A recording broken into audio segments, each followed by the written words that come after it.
Boa tarde, pessoal. Esse aqui é mais um programa Democracia em Rede, gravado na Casa da Democracia, transmitido na Casa da Democracia. Nosso programa é uma parceria entre a Frente Brasil Popular, a Frente Povo Sem Medo, os diversos movimentos e organizações que estão na vigília Lula Livre e mais de 50 veículos da mídia alternativa e popular. Hoje, no nosso programa, a gente está aqui com o Dr. Rosinha, presidente estadual do Partido dos Trabalhadores, candidato ao governo do estado do Paraná e também uma das principais lideranças aqui, referências em todo esse período na vigília Lula Livre. Para participar aqui da nossa entrevista, estamos com o Manuel Ramires, do Porém.net, jornalista, e com o jornalista Fred Vasconcelos, aqui também, editor do Brasil de Fato Paraná. Boa tarde, Manuel. Boa tarde, Rosinha. Boa tarde, Fred. Começamos aqui mais um debate, já chegamos certamente a mais de 40 programas Democracia em Rede. E Rosinha, também chegamos aí a mais de 70 dias de vigília, 75 se não me engano. Você agora está mais voltado para a campanha a governador do estado, mas vem desde o começo da vigília sendo uma das referências políticas. Se você pudesse resumir o que tem sido a experiência da vigília, as lutas, os embates, o que você diria para a gente começar o nosso pontapé aqui, a nossa prosa? Fazer um resumo é difícil, né? Difícil, né?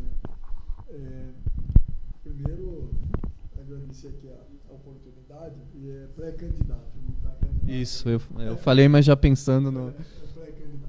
É o seguinte, eu acho que é interessante dizer o seguinte, essa vigília nunca foi planejada, nem por PT, nem CUT, nenhum movimento social planejou essa vigília. Ela foi resultado da repressão que a Polícia Federal fez no dia 7 de abril.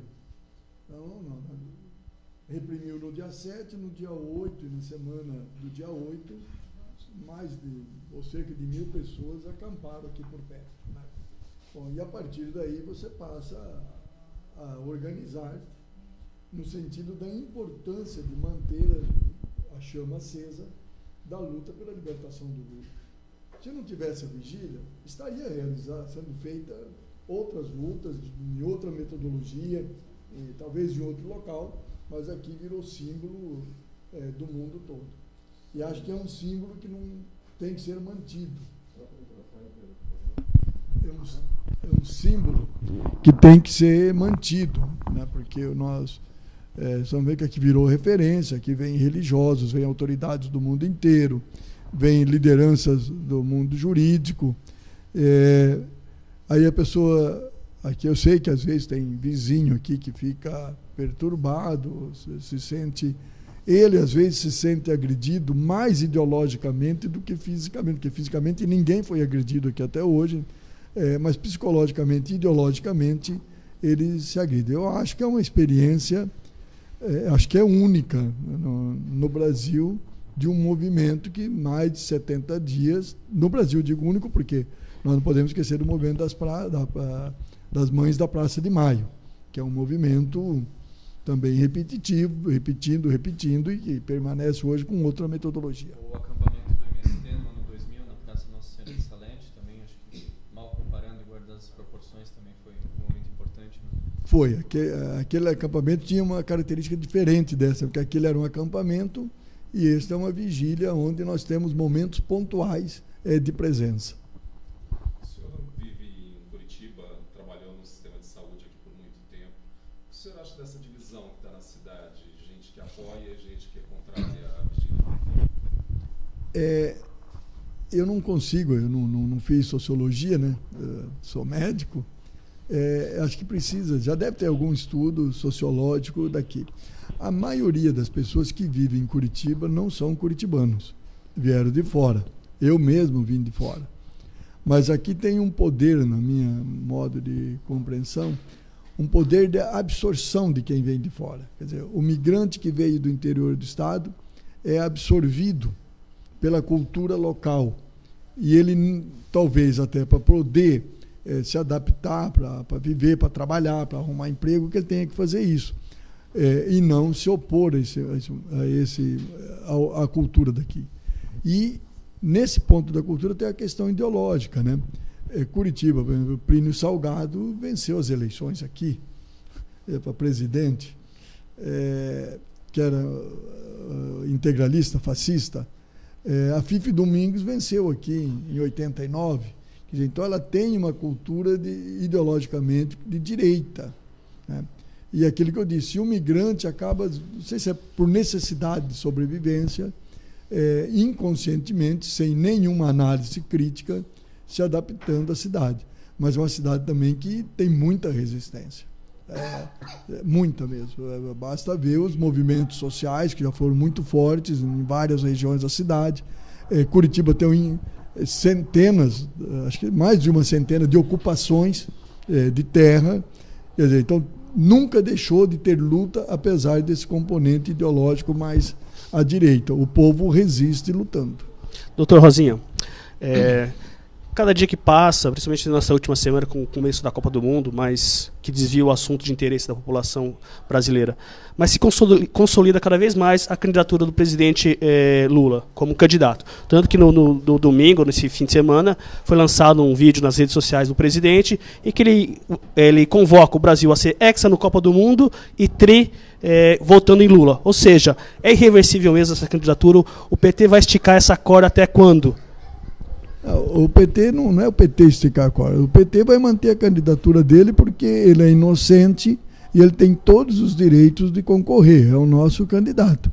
Se alguém quiser impedir, que eu faça, mas não vai ser coisa fácil, porque nós vamos ficar na resistência. Nós não podemos admitir que o maior líder popular do Brasil, o único, na minha concepção, o único que pode pacificar o país e fazer com que o Brasil seja reconstruído economicamente, socialmente e institucionalmente, que as instituições estão destruídas, é Lula. E sou daqueles que defendem uma vitória do Lula. O povo tem que permanecer na rua, permanecer mobilizado, porque nós precisamos conquistar, primeiro, aquilo que o Lula sempre diz, né? Nós temos que revogar todo esse entulho que foi colocado agora no golpe. O Lula já disse isso em mais do que um discurso. Segundo, acumular força para uma Assembleia Constituinte. Nós não podemos permitir um poder judiciário que barbariza, né? Ou alguém aqui acredita em poder judiciário? O poder judiciário barbariza. Ações idênticas, pelo mesmo tema, caem num juiz e uma parte num juiz, outra parte no outro. Eles decidem diferentes. Hoje, decidem de acordo com o desejo individual.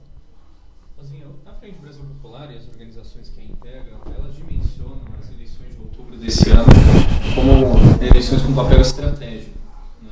Para as forças populares se conseguirem emplacar uma candidatura da esquerda no sentido de poder romper aí com o que tem sido, o que a gente tem chamado de golpe e as consequências do golpe, né? Mas uma vitória da direita aí prevendo um longo momento de ataques e de derrotas para a classe trabalhadora. Você tem acordo? Você visualiza que as eleições esse ano têm esse papel mesmo? O Lula disse, não sei em que local, ele disse o seguinte, que ninguém vai dar um golpe para 2 anos depois devolver o governo, não vou dizer nem o poder, porque nós nunca tivemos o poder, devolver o governo para os golpeados. É lógico que se eles devolverem por 2 anos depois, eles não conseguem realizar um intento deles. E o intento deles, nós estamos vendo o caminho que está tomando. É a privatização de todo o serviço público, a inexistência do Estado, eu nem estou dizendo mais de Estado mínimo, é o próprio caos social, institucional, porque o objetivo deles é o capitalismo, é o grande capital. Então, se nós não conseguirmos vencer essas eleições, eu acho que nós vamos amargar no mínimo 20 anos, até podendo passar para tipo 40 anos de destruição do país, de destruição de toda a capacidade de reação ou de construção de cidadania, ou reação popular. Eu vejo dessa maneira. Ou a gente encurta isso elegendo Lula, ou alguém progressista, caso a justiça impeça o Lula. Progressista não, alguém de esquerda, porque progressista só não adianta, né? Mas é importante nesses debates o seguinte, o parlamento é fundamental. O golpe se concretizou por falta de parlamentares. O povo tem que cair a ficha e dizer, quem é quem nesse processo que está sendo construído? Rosinha, pegando um gancho na sua última fala, a construção da candidatura do Lula, novamente, não está configurando só com uma figura principal do Lula e não está pensando nesse parlamento? Como é que o PT, como é que as forças de esquerda estão construindo seus candidatos a deputado federal, deputado estadual, a sua própria candidatura com o governo do Estado e as outras candidaturas? Ou seja, parece que novamente, pode parecer que o PT novamente está construindo a figura de Lula para resolver os problemas, mas não tem força nos estados, não tem força no parlamento? Manuel, tem uma coisa assim, quando mede a questão de pesquisa, por exemplo, está ficando uma coisa interessante. O lulismo está cada vez mais se transformando em petismo. Pesquisas mostram isso, porque a figura do Lula é superior ao PT, é superior a vários movimentos sociais. Mas agora algumas pesquisas, quando você pega o histórico, ela está se transformando. A figura do Lula, não só o lulismo, mas em petismo. Tanto é que o PT é o partido que reconhecido publicamente com 21%, 20%, dependendo da pesquisa, como preferência, e o número de pessoas se filiando ao PT. Quer dizer, eu estou deixando de ser lulista para me tornar petista. Essa é uma característica. A segunda, nós temos debatido isso. Nós temos debatido da necessidade de você ter parlamentares. Inclusive, um dos debates que nós estamos fazendo é o seguinte: a eleição, 45 dias de campanha, tempo de TV limitadíssimo. O que eu vou trabalhar? Eu tenho que trabalhar, no caso do PT, eu tenho que trabalhar muito politicamente para ver se consigo transmitir para o povo o que significou o golpe e o que significa a derrota das esquerdas para a história do país, para o país e para a vida dele. Nós vamos ter que trabalhar isso e dizer que a resposta a isso significa em votar em quais deputados e senadores. Eu tenho que fazer esse esforço, eu tenho que conseguir isso, apesar do prazo curto. Pensando um pouco no âmbito local aqui do Paraná, Rosinha, você se colocou como pré-candidato, né, à questão do governo do Estado. Dentro de uma perspectiva, você é uma das principais referentes aqui na Vigília Lula Livre, está totalmente associado a essa defesa contra a prisão do ex-presidente. Nesse sentido, como você enxerga, assim, a sua candidatura ela vai ter um tom de denúncia contra o golpe, de denúncia das questões políticas do momento, ou ela também aspira a uma possibilidade real de disputa? Como que você tem dimensionado essas duas questões? Acho que muita gente tem te perguntado isso, né? Primeiro, será uma candidatura, assim que ela for efetivada, de denunciar o golpe, denunciar a prisão do Lula e trabalhar muito resgatando a história do Lula e a história do governo dele. Será uma candidatura de defesa do Lula e do PT. Segundo, fazendo uma leitura do cenário paranaense, aí você observa as características dos candidatos. A hora que você observa as características dos candidatos, para nós do PT sobra um corredor bastante grande. Você pega nenhum de esquerda, todos de centro para direita. Todas as candidaturas colocadas é do centro para direita. E nós temos algumas coisas que para concorrer com eles e para ir para segundo turno. Eu acho que nós temos isso. Nós temos um partido que aqui no Paraná tem a preferência de 17% do eleitorado. O Lula varia de 29% a 31% da intenção de votos nele. Nós temos uma militância importante que os outros partidos não têm. Nós temos a coesão do movimento social que, no momento, tem feito a leitura da conjuntura com poucas variações. Quando você pega todos os movimentos, todos entendem que o golpe tem que ser derrotado. Então, o nome para derrotar o golpe aqui só tem um para trabalhar na denúncia do golpe. Então, eu entro para uma campanha com muito otimismo e outro dia até perguntado para mim se eu ia para o sacrifício, eu disse que não. Eu nunca fui para sacrifício. Nunca, nenhuma candidatura minha. Eu fui candidato muitas vezes, deixei de ser eleito outras. Eu nunca entendi uma candidatura como sacrifício, mas sim uma candidatura como construção de uma postura ideológica. Karl Marx, acho que foi em 1845, disse que as esquerdas têm que disputar eleições, porque no período eleitoral é o momento que mais se discute política. E é verdade, mais se discute política. Então, se eu perder um momento de debater política, eu vou entender como sacrifício. Então, como eu tenho uma ideologia, eu tenho uma postura política, então eu não vou para o sacrifício. Eu vou para fazer o debate defendendo essa ideologia, defendendo esses princípios políticos e não só fazendo defesa, mas procurando construir politicamente a resistência e os avanços da organização social. Enfim, eu vou para disputar, eu estou otimista. Rosinha, deve ser difícil para qualquer político disputar a eleição nesse momento no Brasil, né? Principalmente porque a imagem de todos os políticos está aqui quase um sinônimo de corrupção. Você fizeram as denúncias e condenaram o presidente Lula num processo que nós denunciamos. O governador do estado, Beto Richa, sai agora do governo com uma série de denúncias. A governadora que ficou no lugar dele também tem problemas, né?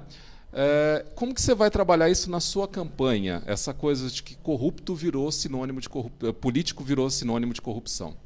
Isso começou bem lá atrás. Até eu lembro, viu, Fred?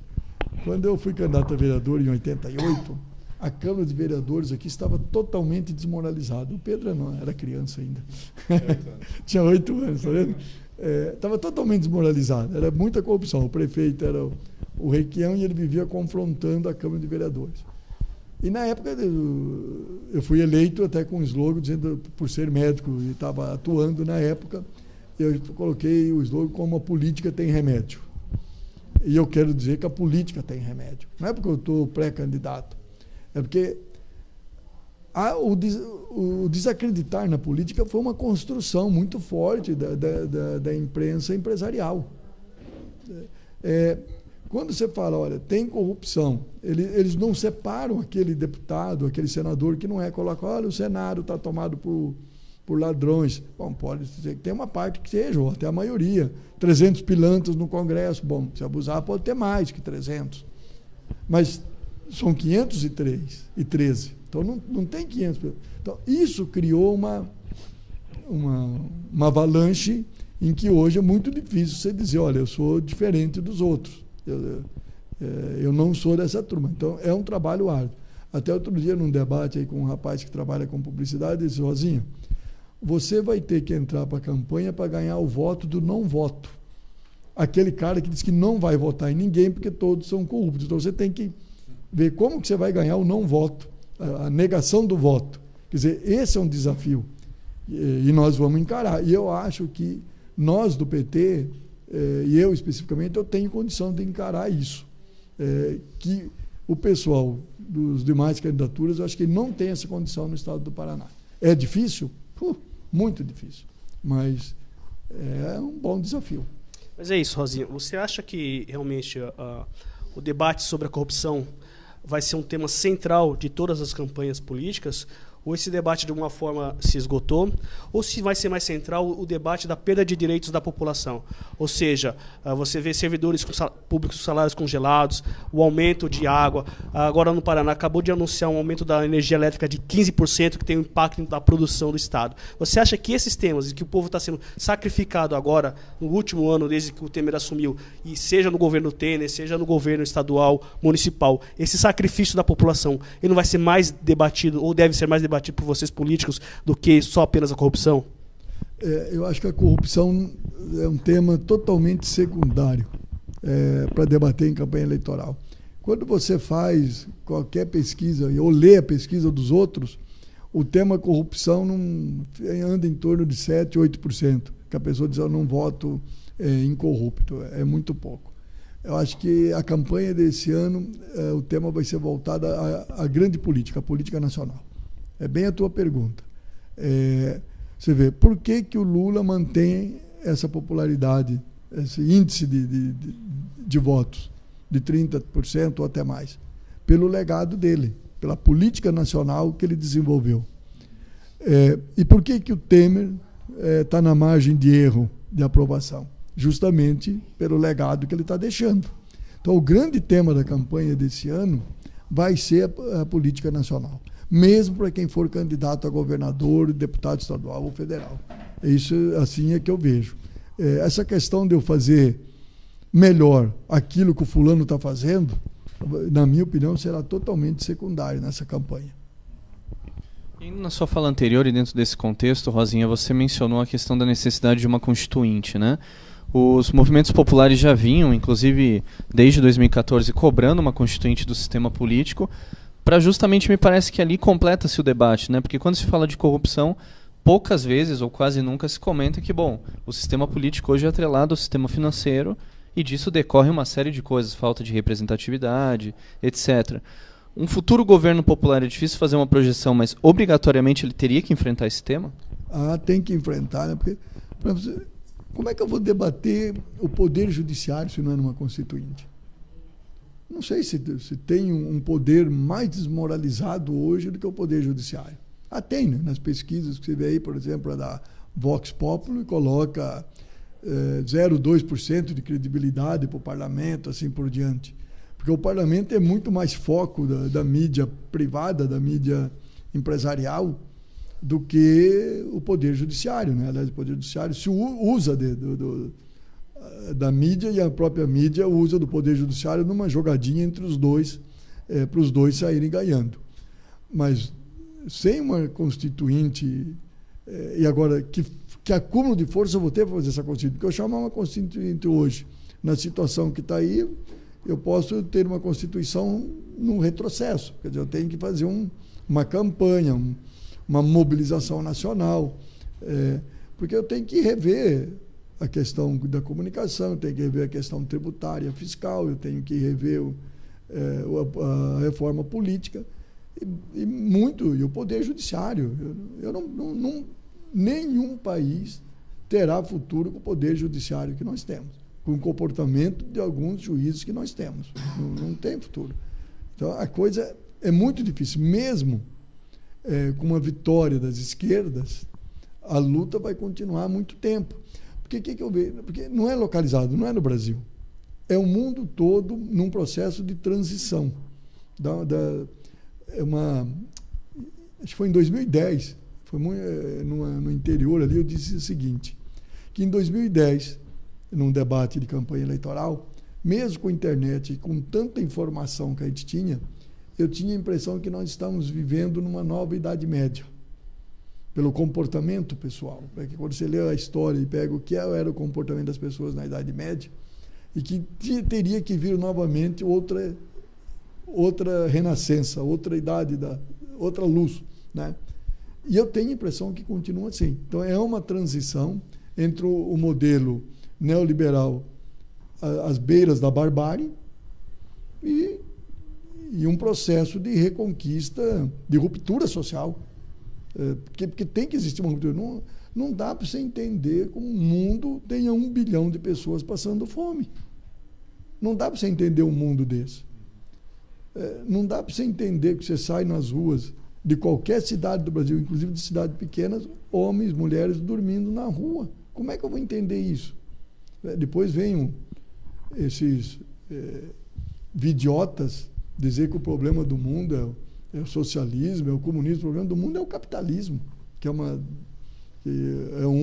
atual modelo. Que é o atual modelo que está no mundo, que é um tal de tomado do outro. Se abusar, o Manuel sai daqui sem o boné, né? Porque no capitalismo o cara toma tudo. E eu ia até puxar um pouco para a política aqui, mas vou continuar um pouco esse teu raciocínio desse mundo das trevas que a gente está vivendo hoje. A gente enfrenta uma situação que é de mentiras o tempo todo, propagadas 1 milhão de vezes pelas redes e por tudo mais.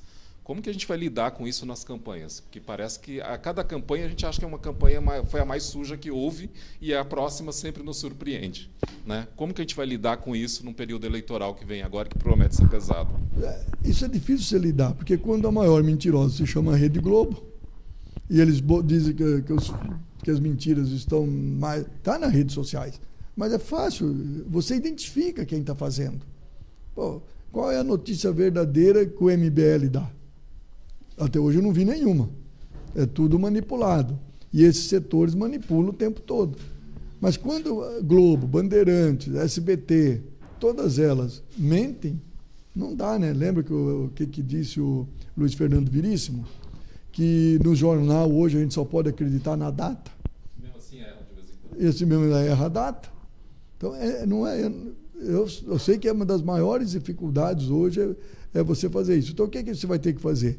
Acho que você vai ter que montar a melhor equipe possível que você pode para fazer a disputa na rede social. E, às vezes, dependendo da mentira, até ignorar, porque eu aprendi isso com 16 anos de deputado, dependendo daquilo que escreviam sobre a minha pessoa, eu ignorava. Eu ignorava até porque quem escreveu é um desqualificado, sabe? O sujeito é tão desqualificado, a pessoa é tão desqualificada que eu vou responder a um desqualificado. Ou o cara é tão canalha que eu vou dar voz ao canalha. Então, a gente vai ter que tentar trabalhar assim, alguns canalhas desqualificados, não dar a resposta e procurar mostrar o outro lado. Então, Rosinha, ficou claro que um pilar da sua plataforma de governador, candidato a governador, é a defesa do presidente Lula e mostrar que houve um golpe, esse processo todo do golpe para a tomada do poder pela direita. Agora, especificamente no Paraná, o que está na sua agenda? O fortalecimento das empresas públicas, por exemplo, a Copel, a Sanepar, que hoje ela atende os interesses privados dos seus acionistas, com o aumento dos custos, o fortalecimento do serviço público, que estão com salários congelados há 2, 3 anos, o fim do pedágio. O que está na plataforma central para o povo paranaense para votar no Rosinha? Esse dá um voto também. Bom, eu vou começar com o pedágio. O pedágio, governador, não será renovado de jeito nenhum. Mas eu não colocarei fim ao pedágio. Eu criarei uma empresa estatal e que é essa empresa que vai fazer a gestão num preço bem menor. Porque eu vejo o seguinte, olha só, uma rodovia ela foi construída com dinheiro público. E quem vai usar é o setor privado que vai usar, mesmo que seja importante para o desenvolvimento, mas é o setor privado quem usa. É a mesma coisa que nas cidades, eu faço ruas, asfalto, e quem vai usar? Sou eu com meu carro, que é privado, só que o dinheiro de quem está pagando é de todo mundo. Então eu acho que eu tenho a obrigação até de cobrar de quem usa mais, é lógico, então vai manter pedágio com uma empresa estatal. A Sanepar e a Copel hoje é totalmente privatizada. É só dinheiro para os acionistas. Há que se rever a posição delas, reconquistar como empresas estatais, dar prioridade você mesmo acabou de dizer, a conta de luz foi aumentada hoje. Veja só, o Requião fez um governo que tinha uma tarifa social para a água e para a energia. E o que tem hoje? Não tem mais nada. O Beto Richa destruiu tudo. Aliás, o Beto Richa é um destruidor. Eu não consigo ver como um homem como esse foi governador do Paraná, até porque... O que ele fez? Vocês conseguem dizer?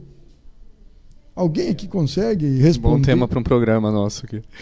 O que o Beto Richa fez? O Beto Richa fez assim... A favor dele ou do governo? A favor dele, ele fez muita coisa. É boa a tua observação, Fred. A favor dele, muito. Várias viagens estão sendo denunciadas agora, tal. Mas a favor do povo, o que ele fez? Ninguém consegue dizer nada. Ele chegava, ele fazia no varejo. Então ele não tem... bom, então tá aqui, o seu prefeito está no lugar, eu te dou uma ambulância. Você, não sei de onde, te dou um caminhão. Para você, o prefeito, eu te dou um trator. Quer dizer, o cara governou dando esmola para prefeito. Que é isso?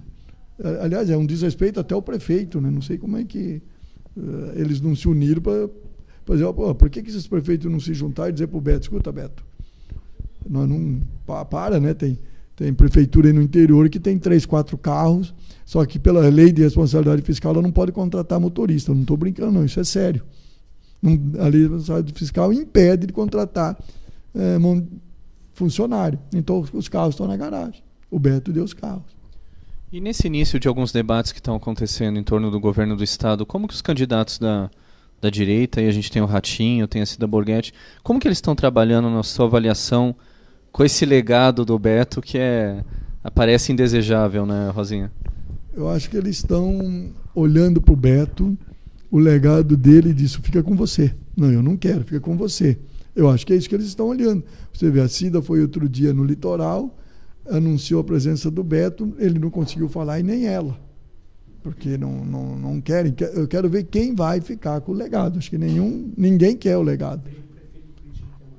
Nem o prefeito de Curitiba. Aliás, falando do prefeito de Curitiba, o Rafael Greca de Macedo é um dos homens mais autoritários que eu conheço na história. Veja o comportamento dele aqui em relação à vigília, que ele não permite nenhum tipo de negociação. Quando a procuradora do município assina um acordo com várias forças políticas, inclusive com o governo do Estado, Ministério Público e os movimentos sociais, PT, CUT, e depois ela nega aquilo que ela assinou. Quer dizer, ela foi desautorizada pelo prefeito. Se ela tivesse vergonha, pedia demissão. Porque é isso que ocorre. Quer dizer, alguém que assina um documento e depois não cumpre o assinado, que credibilidade eu vou ter a assinar um acordo com a Prefeitura Municipal de Curitiba através da procuradora, a doutora Vanessa, aqui da cidade, aqui do município? Nenhuma mais, acabou. Ela não... Quer dizer, é um homem autoritário. Aqui é uma questão política. A vigília é uma questão política. Não é uma questão jurídica e nem de polícia. E ele quer resolver pela polícia e pela justiça. Quando a justiça é injusta. Não tem justiça mais no país. Esse autoritarismo dele ficou claro também em outros momentos, como no depoimento do Lula, que ele praticamente fechou a cidade, fez um estado de sítio. Ele com o Poder Judiciário. Ele com o Poder Judiciário junto. E ele é parente do Beto Richa, aliás. Né? Se você for ver a árvore genealógica deles, eles são parentes. Sim, lá atrás. Todos. Todos são parentes. E também da esposa do Sérgio Moro. E também da esposa do Sérgio Moro. Ou seja, eles estão juntos há muito tempo. Mas a pergunta é mais sobre o fator Requião. Você vai ser candidato a governador. Você acha que o Requião, vindo para a disputa, se vier, ele mexe com esse jogo e mexe um pouco, porque você seria o único candidato de esquerda contra todos os candidatos de direita. Se o Requião vir, atrapalha a tua candidatura nesse ponto? Se o Requião vier a ser candidato a governador, mexe no jogo. Aí muda, inclusive, o diálogo entre os candidatos.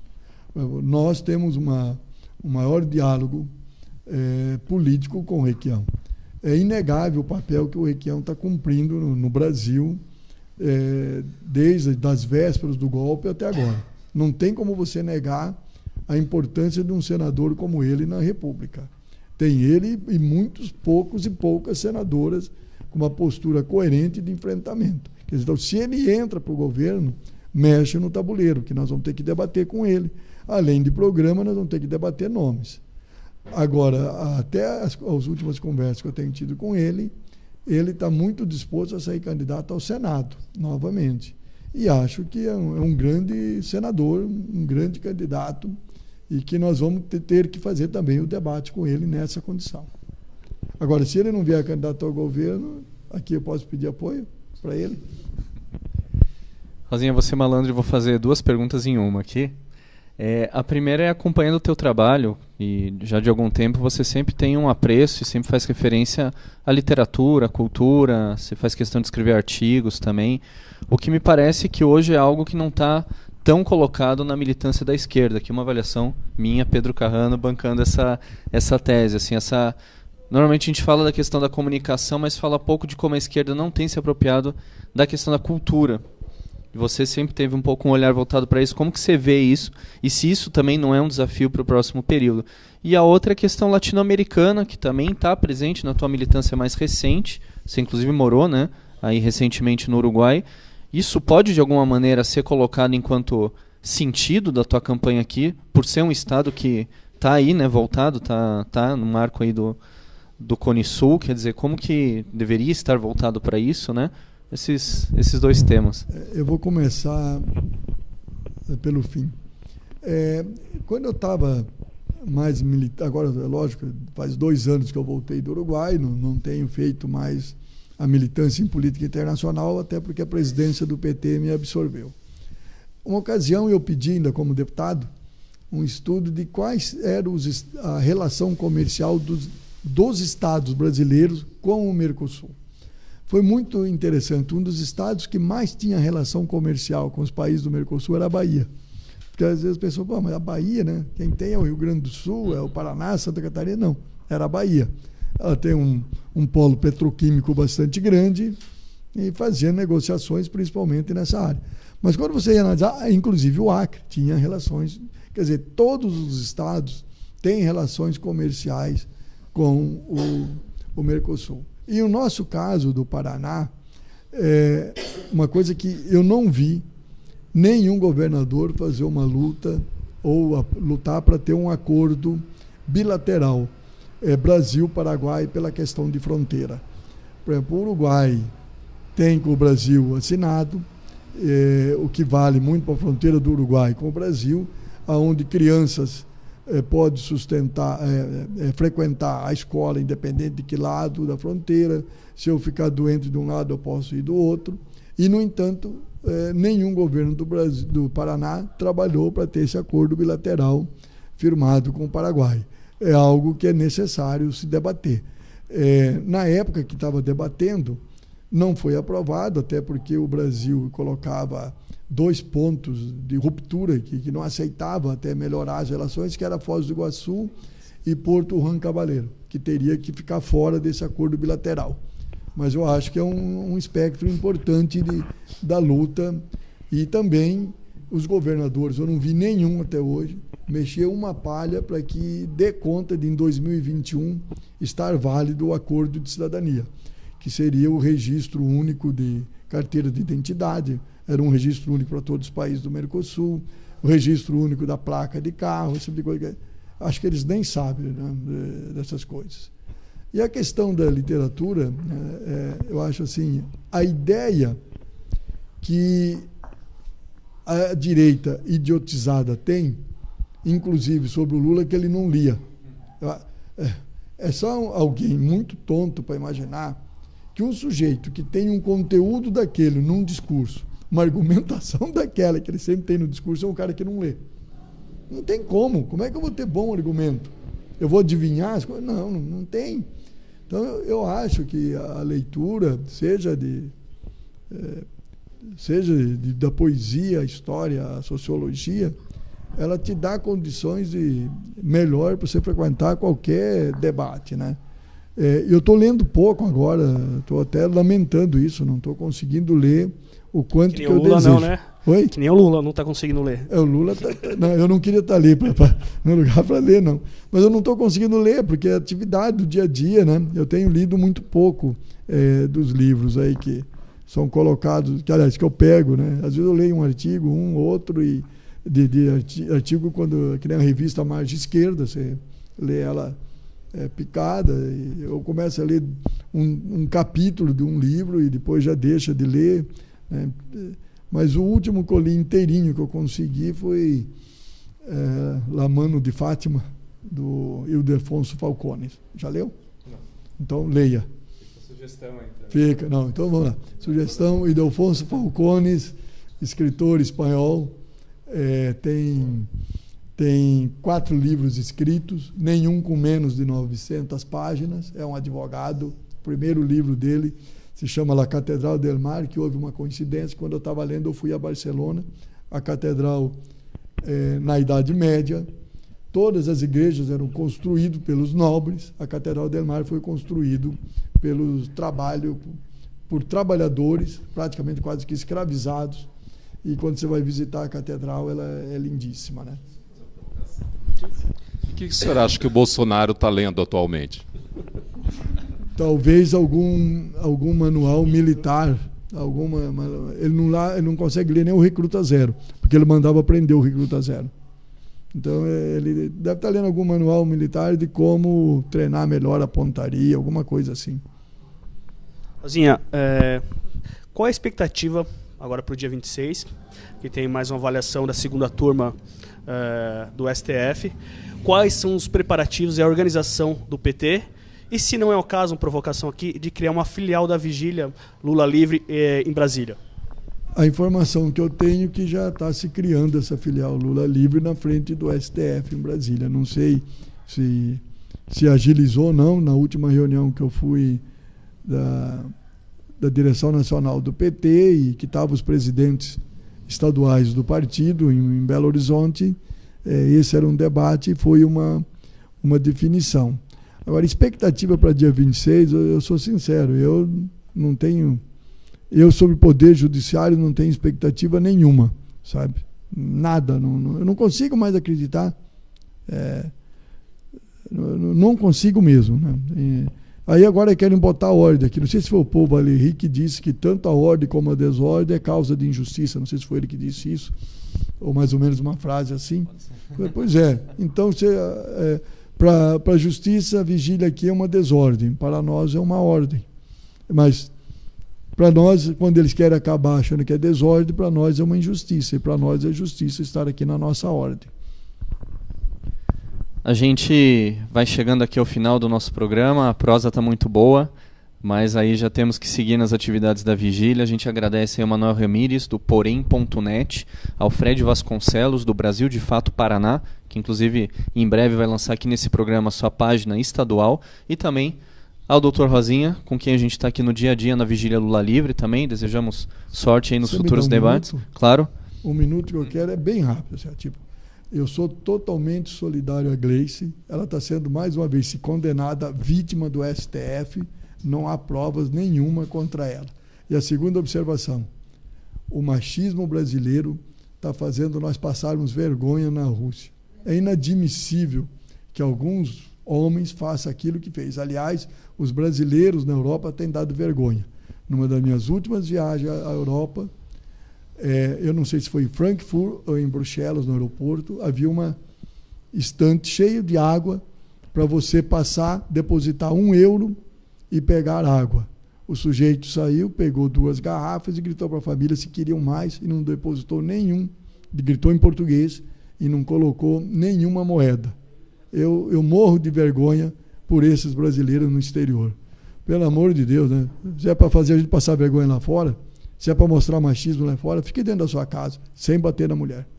E a questão é que esses brasileiros são essa classe média que ficou aqui fazendo manifestação e batendo bumbo. Não é o povo brasileiro que está na Europa. Não é o povo brasileiro, não. É a classe média idiotizada com o patinho de amarelo.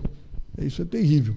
Mas eu morro de vergonha por esses Muito importante esse recado, e lembrar sempre que o Democracia em Rede é isso, né? Todos os debates no marco da esquerda, todos os debates aí da questão de gênero, da questão de identidade, da questão da classe trabalhadora, a gente está pautando aqui justamente porque na mídia comercial esses debates não são aprofundados, não são tratados, ficam sempre aí no marco da aparência. A gente agradece vocês que estiveram aqui conosco, e lembrando que todos os dias, às 2 horas, o Democracia em Rede está aqui, na luta, ao lado da Vigília Lula Livre. Obrigado.